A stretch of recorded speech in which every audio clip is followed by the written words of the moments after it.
आता पाहणार आहोत न्यूज टॉप 9 आणि सुरुवातीला बघूयात महापालिकांचा महासंग्राम या संदर्भातल्या टॉप 9 बातम्या। राज्यातील 29 महानगरपालिकांच्या निवडणुकीमध्ये आज प्रचाराचा शेवटचा दिवस। संध्याकाळी तोफा थंडावणार तर 15 तारखेला मतदान, 16 तारखेला निकालाचं चित्र स्पष्ट होणार। मुख्यमंत्री फडणवीसांचा आज नागपूरमध्ये रोड शो, तर मुख्यमंत्री स्वतः बाईक चालवत रोड शो मध्ये सहभागी होणार। भारत माता चौक ते महाल परिसर रोड या ठिकाणी रोड शो असणार। नागपूरमध्ये मुख्यमंत्री देवेंद्र फडणवीसांच्या बाईक रॅलीसाठी भाजपकडून तयारी। मुख्यमंत्र्यांचा बाईक रॅलीसाठी जागोजागी स्वागताच्या कमानी। पुणे महानगरपालिकेच्या प्रचाराच्या शेवटच्या दिवशी आज बड्या नेत्यांची हजेरी असणार। दुपारी मुख्यमंत्री फडणवीसांची सभा, मनसे अध्यक्ष राज ठाकरे यांच्याकडून उमेदवारांच्या प्रभागामध्ये गाठीभेटी घेतल्या जाणार। उपमुख्यमंत्री अजित पवारांचा पुण्यामध्ये रोड शो, प्रभाग क्रमांक 34, 32 आणि 8 मध्ये रोड शो असेल। महानगरपालिका निवडणुकीच्या प्रचाराचा आज शेवटचा दिवस। ज्या उद्योगपतींवरती टीका करतात त्यांनाच घरी बोलवता, तुमची मुलं त्यांच्या लग्नात नाचतात, कोण कुणाचा दोस्त कळू द्या। अदानींवरील टीकेवरून उपमुख्यमंत्री एकनाथ शिंदे यांचा राज ठाकरेंवर निशाणा। गौतम अदानी यांनी गन पॉइंटवरील सगळी विमानतळं घेतली, राज ठाकरेंचा आरोप। तर अदानीशी दोस्ती करण्याइतका मी अडाणी नाहीये, राज ठाकरेंचं प्रत्युत्तर। दुबार मतदाराला फोडणार म्हणजे फोडणार, अमित ठाकरेंचं वक्तव्य। दुबार मतदारांना जागच्या जागी फोडणार, काय कारवाई करायची आहे ती करा। TV9 मराठीशी बोलताना अमित ठाकरे यांचं वक्तव्य।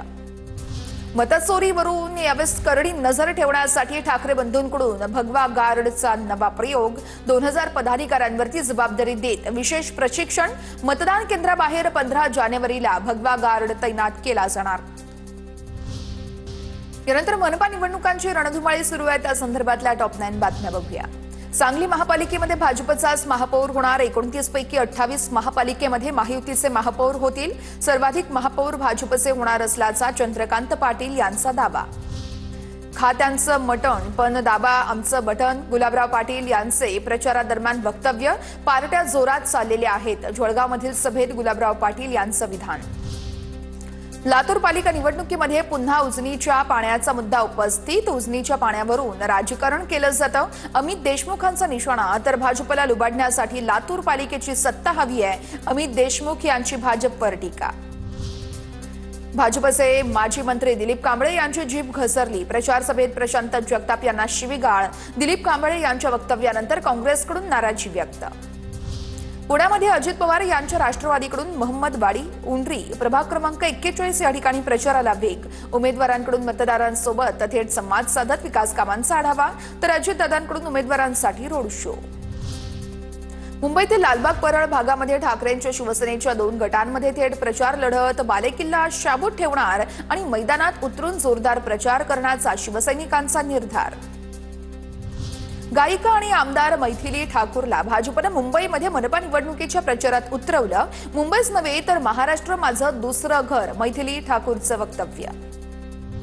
नालासोपारामध्ये 10 लाखांची रोकड जप्त। दुचाकीमध्ये 10 लाखांची रोकड पाकिटात ठेवलेली आढळली। पेल्हार ब्रिज जवळ रात्री 2:30 वाजता रोकड जप्त। दुचाकीत रोकड आढळल्याप्रकरणी पेल्हार पोलीस ठाण्यात गुन्हा दाखल। नाशिकमध्ये भाजपकडून 54 बंडखोरांची हकालपट्टी करण्यात आलेल्यांमध्ये माजी महापौरांसह 20 माजी नगरसेवकांचा समावेश, तर भाजप शहर अध्यक्ष सुनील केदार यांच्याकडून कारवाई। यानंतर पाहणार आहोत राजकीय टॉप 9 बातम्या। भाजपचे नेते के अण्णामलाई यांना वादग्रस्त वक्तव्य भोवण्याची शक्यता आहे। बांगूर नगर पोलीस ठाण्यामध्ये के अण्णामलाई यांच्या विरोधात लेखी तक्रार। वकील सुभाष पगारे यांच्याकडून पोलिसात लेखी तक्रार दाखल। दिवसभर नेटफ्लिक्स आणि जमेल तेव्हा पॉलिटिक्स, 5 साल घर में और चुनाव आए तो मुंबई खतरे में। शिवतीर्थवरील सभेतून एकनाथ शिंदे यांचा ठाकरेंवर जोरदार निशाणा। संजय राऊतांकडून रवींद्र चव्हाणांचा फोटो ट्विट। लुंगी नेसून रवींद्र चव्हाण महायुतीच्या सभेत आले। राऊतांचा ट्विटवरून रवींद्र चव्हाणांना इशारा। भाजप आणि MIM म्हणजेच अकोट पॅटर्न। अंबादास दानवेंचं ट्विट। MIMच्या 5 नगरसेवकांनी भाजपच्या खांद्याला खांदा लावला, दानवेंची टीका। भाजपच्या नवी मुंबईतील जाहीरनाम्यामध्ये हिंदीत सक्ती करू असं आश्वासन। मनसे नेते गजानन काळेंचा आरोप, तर मनपाच्या माध्यमातून हिंदी सक्ती करण्याचा सरकारचा डाव। मराठी माणसांनी या निवडणुकीमध्ये भाजपला धडा शिकवावा, काळे यांचं आवाहन।